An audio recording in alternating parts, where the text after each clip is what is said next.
Assalamualaikum warahmatullahi wabarakatuh. Apa kabar anakku sekalian, putra putri tercinta SD Mugres Kampus A dan Kampus B.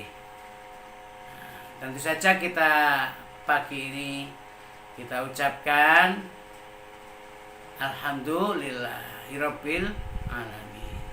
Ungkapan rasa syukur hadirat Allah Subhanahu wa taala, kita telah banyak diberi anugerah nikmat rahmat oleh Allah Subhanahu wa taala. Pagi ini kita bisa ketemu kembali bersama Pak Roni untuk belajar atau membahas kisi-kisi ujian Ismuba atau kisi-kisi Al-Islam. Kemarin Bu Mimin telah menyampaikan tentang kisi-kisi atau membedah kisi-kisi ibadah syariah. Nah, sekarang Pak Roni membedah atau membahas kisi-kisi Kurdis Al-Quran dan hadis. Tentu saja disampaikan ini adalah untuk atau sebagai bekal kalian semua untuk menghadapi ujian Ismuba nantinya, agar supaya kita mendapat ridha Allah dan diberi kemudahan. Marilah terlebih dahulu kita berdoa kepada Allah Subhanahu wa taala bersama-sama. Bismillahirrahmanirrahim. Rabbi zidni ilma warzuqni fahma waj'alni min ibadikas sholihin. Berikutnya, marilah kita simak bersama pembahasan soal-soal atau kisi-kisi Kurdis seperti yang ditayangkan dalam PowerPoint Pak Roni berikut ini. Silakan kita simak baik-baik dan cermati. Terima kasih.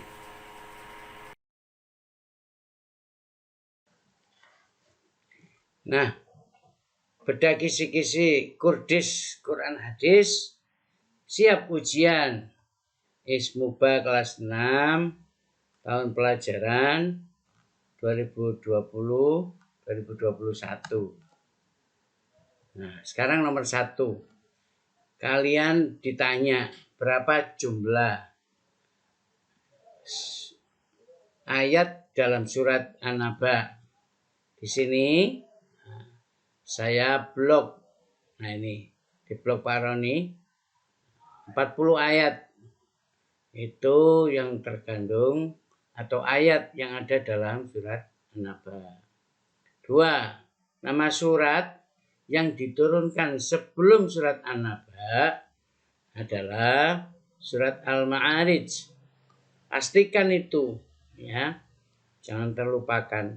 Dalam surat An-Naba terdapat ayat yang menjelaskan tentang penderitaan orang-orang di neraka jahanam, yaitu terdapat pada ayat yang keberapa dalam surat An-Naba itu. Di sini di blok Pak Roni ayat yang ke-24 dan 25. Di sana yang artinya mereka tidak mendapat kesejukan di dalamnya, tidak pula minuman kecuali air panas yang mendidih dan nanah. Berikutnya pada nomor 4, isi kandungan surat An-Naba adalah tentang semuanya ini jawabannya. Nah, di antara ini kalian harus hafal ini. Isi kandungan surat An-Naba tentang keimanan kepada Allah. 2. Surat An-Naba diturunkan sebagai jawaban orang-orang musyrik yang ingkar kepada hari kebangkitan. Orang musyrik itu bukan orang kafir. Orang Islam yang menyembah selain Allah, meminta perlindungan selain Allah, itu musyrik. Berikutnya surat An-Naba menceritakan tentang penciptaan alam semesta dan hari kebangkitan. Berikutnya An-Naba menceritakan tentang azab yang diberikan kepada orang yang mendustakan ayat-ayat Allah. Surat An-Naba menceritakan tentang kebahagiaan bagi orang yang bertakwa berada di surga selamanya. Nomor 5, arti dari surat An-Nazi'at ayat yang kelima. Di sana telah dibuka Pak Roni, bunyinya fal mudabbirati amro, yang artinya kalian disuruh menyebutkan artinya atau mengartikan surat An-Nazi'at ayat 5. Dan malaikat yang mengatur urusan dunia. Nomor 6, tempat turunnya surat An-Nazi'at adalah di kota Mekah, karena surat An-Nazi'at tergolong surat Makkiyah. 7, arti surat An-Nazi'at ayat 29. Wa al-tasha lailaha wa akhraja duhaha. Kalian disuruh mengartikan An-Nazi'at ayat 29, yang artinya dan dia Allah menjadikan malamnya gelap gulita dan menjadikan siangnya terang benderang. Nomor 8, bunyi surat An-Nazi'at ayat 5. Fal mudabbirati amro. Nanti ini tidak ada Arabnya ini. Jadi kalian disuruh membunyikan bunyi surat An-Nazi'at. Kalian harus hafal ini ya. Kalau bisa dihafalkan ini. Seluruh surat An-Nazi'at, seluruh surat An-Naba. Yang bunyi adalah fal mudabbirati amro. 9, hukum bacaan yang terkandung pada surat An-Naba ayat 10. Di sini bunyinya wa ja'alnal laila libasa. Di sini ada lam. Lam ya, lam. Lamnya itu disukun, jelas. Ya. Wa ja'alnal laila libasa. Maka di situ jelas. Idhar itu kan jelas. Idhar komariah, karena ada alif lam bertemu dengan huruf idhar komariah. 10, mat tabi'i bertemu dengan hamzah dalam satu kata atau satu kalimat. Nah, itu hukum bacaan mat wajib, mat wajib atau mat asli ya dalam satu kalimat. Ciri-cirinya kalau mat tabi'i bertemu hamzah dalam satu kalimat itu, cirinya setelah mat tabi'i yang berlayar ada hamzah. Hamzahnya biasanya berdiri sendiri, tidak dipangku. Contoh lain, amma yatasa alun, hamzahnya ini tidak dipangku. Biasanya itu dalam satu kalimat. Ini dari kata sa'ala, bertanya. Dari kata sa'ala, sa'alu, sa'alat begitu. Jadi sa'ala itu artinya bertanya. Dalam satu kata, satu kalimat, satu arti.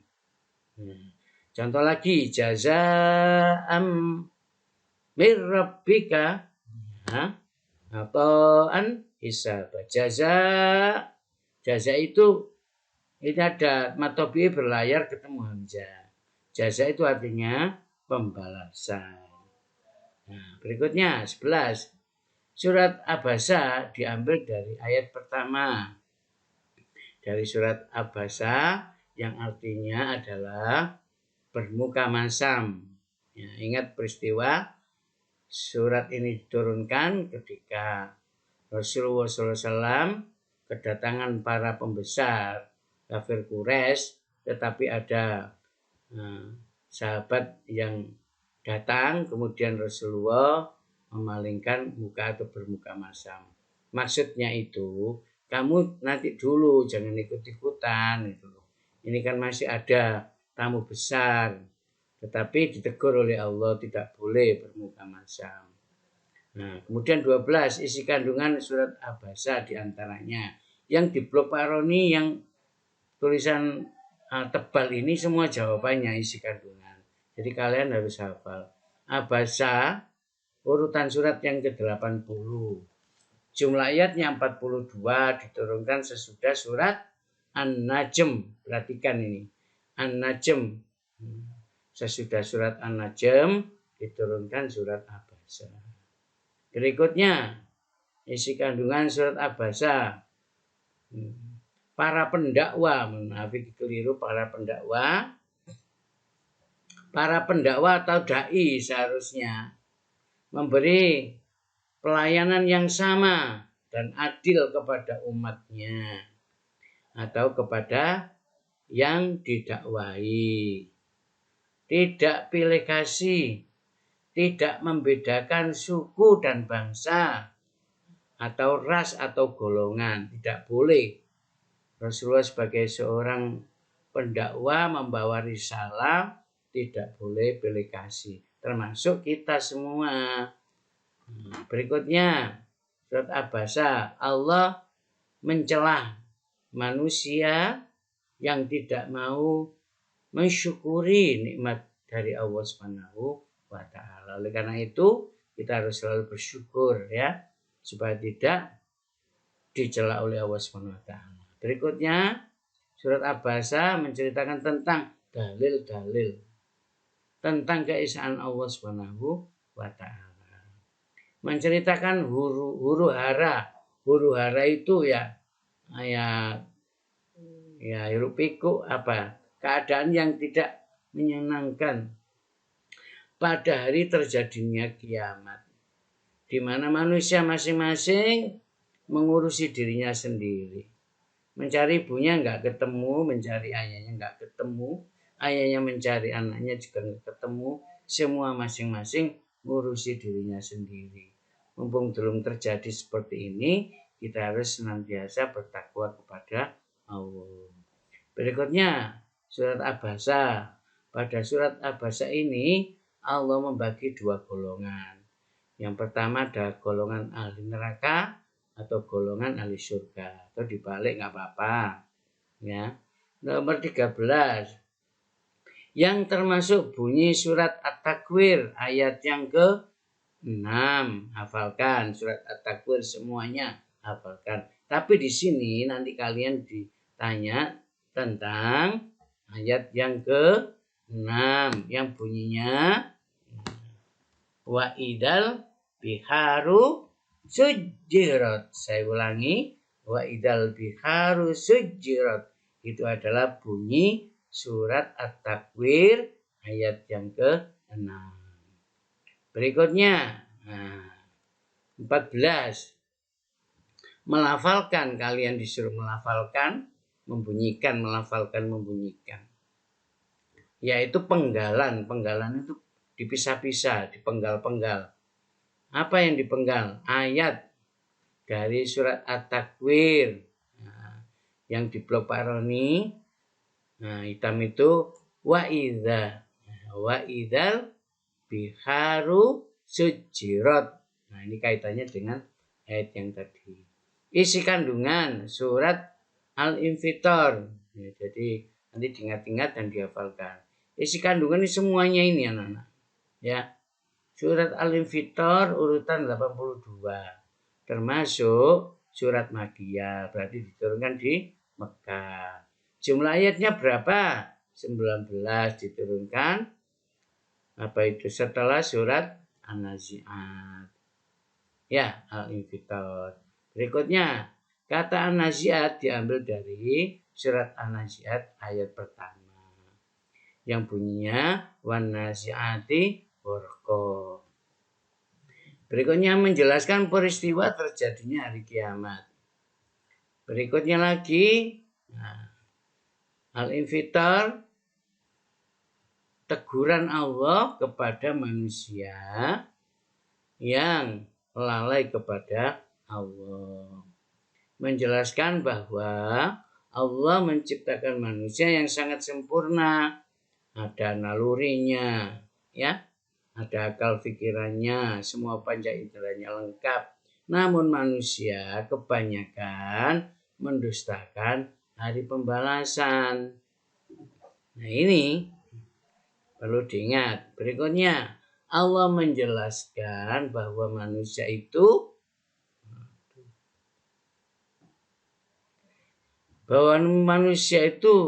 dikawal oleh 2 malaikat pencatat amal kebaikan namanya Raqib dan mencatat amal kejahatan namanya Atid. Nah, sekecil apapun, sebesar apapun yang dilakukan manusia baik secara terang-terangan atau tersembunyi, ya, tidak ada yang terlewati, semua akan tercatat dan jelas. Berikutnya, sekecil apapun perbuatan manusia, lebih kecil dari debu pun, baik amalan yang baik maupun yang jahat, Allah akan memberi balasan sesuai dengan amal perbuatannya. 16. Memahami isi kandungan surat Al-Infitor. Ingat-ingat dan hafalkan. Kenapa kok 2 sama? Ya, 2 sama ini nanti pilihannya kemungkinan yang muncul jumlah ayat. Kemungkinan yang muncul adalah kata an-naziat diambil dari apa? Dari kemungkinan besar. Maka dari situ di sini saya blok merah. Ingat-ingat dan hafalkan. Sama. Ini sama. Cuma diambil satu-satu. Ini nanti pilihan ganda ya. Diingat-ingat ya. Berikutnya 17. Menyebutkan hukum bacaan mim mati atau mim sukun bertemu dengan ba. Nah, mim mati bertemu dengan ba. Beberapa waktu lalu saya sampaikan bab mim mati itu hanya ada 3 hukum bacaan. Jadi ada soal lagi nanti di situ. Bertemu dengan ba, mim mati bertemu dengan ba. Itu termasuk hukum bacaan apa? Jawabannya adalah ifat syafawi. Ya. Karena apa? Mim mati ketemu dengan ba. Namanya ifat syafawi. 18. Jumlah hukum bacaan. Ada 3 kan kemarin saya sampaikan itu di PowerPoint pelajaran beberapa waktu lalu itu. Hanya ada ifat syafawi di mana mim mati bertemu dengan ba. Idgham mimi atau mislain. Mim mati bertemu mim. Sorry. Idhar syafawi. Mim mati bertemu semua huruf hijaiyah kecuali ba dan mim. Karena ba itu miliknya ifat syafawi dan mim miliknya idgham mimi atau idgham mislain. 19. Menjelaskan hadis tentang syirik. Hafalkan hadis ini ya. Qallahu ta'ala ana agna dan seterusnya nanti bisa dibaca karena waktunya ini cepat. Yang artinya adalah yang digaris bawahi Pak Ron itu syuraka anisyirki ya. Asrokafi kemudian wasyirrokahu itu semua adalah menandakan itu menjelaskan tentang syirik. 20. Melengkapi hadis tentang hasad, menghasut ya. Hafalkan itu ya. Yaitu larangan saling mendengki. Di sini ada hadisnya. La taha sadu wala tanah jasu wala tanah godu wala tada baru. Di blok-blok ini artinya di sini ditegaskan Pak Roni, la tahasadu, kalian jangan saling mendengki. Wala tanah jasu, jangan saling tajasus, kasak kusuk loh. Ya, bisa membisik, suka was-was lewat teman-temannya. Wala tabaghadu, ya, larangan saling membenci. Wala tadabaru, janganlah saling membelakangi. Atau memalingkan muka, membelakangi muka sama. Membelakangi temannya, suka nengos, gak boleh.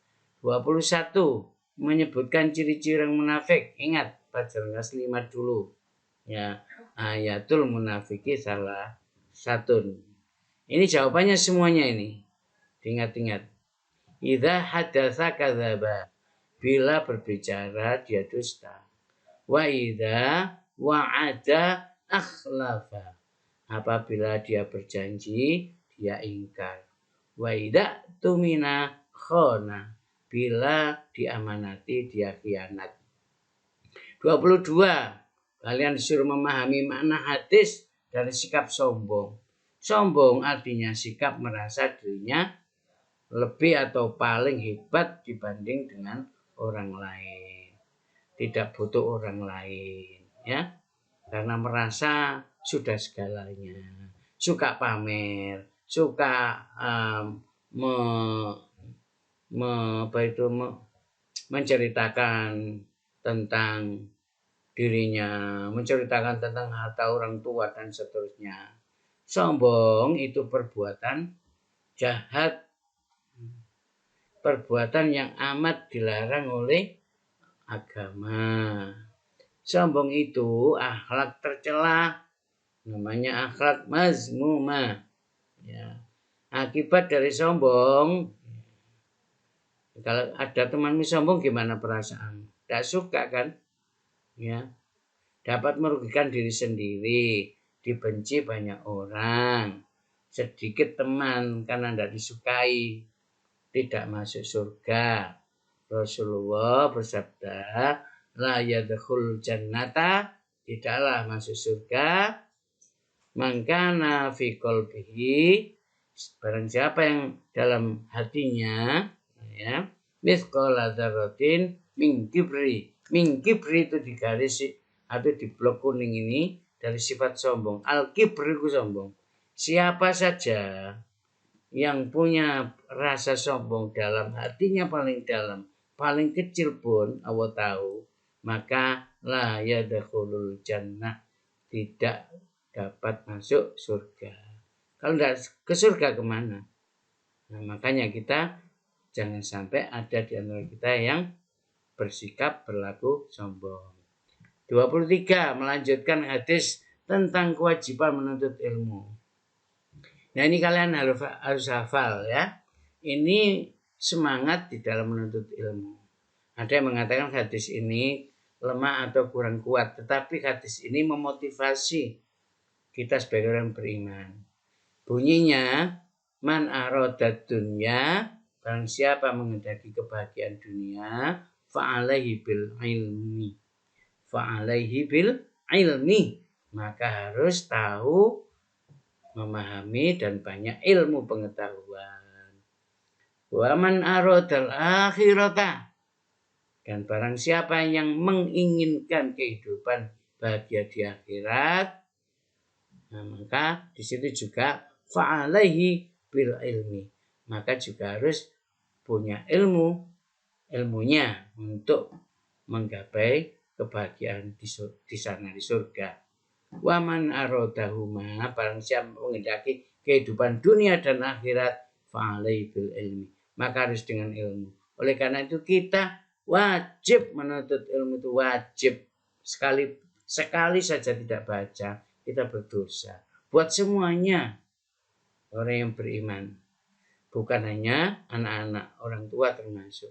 24. Surat Al-Buruj artinya adalah gugusan bintang-bintang di langit. Wassama'i dzatil buruj, gugusan bintang-bintang. Kemudian 25 menyebutkan ciri-ciri orang kafir dalam surat Al-Buruj ayat 19. Di sana ditegaskan balil ladzina kafaru